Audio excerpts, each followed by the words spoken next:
A700 กรีนอะคริลิกยาแนวคุณภาพสูงได้รับมาตรฐานกรีนเป็นมิตรกับสิ่งแวดล้อมทน UV สามารถใช้ได้ทั้งภายในและภายนอก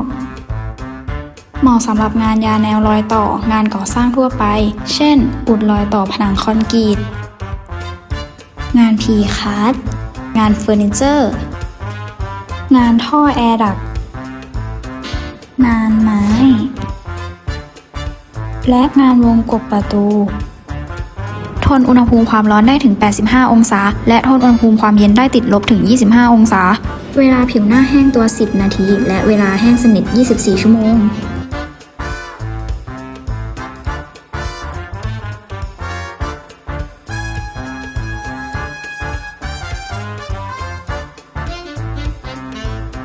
และนี่คือมาตรฐานที่เราได้รับ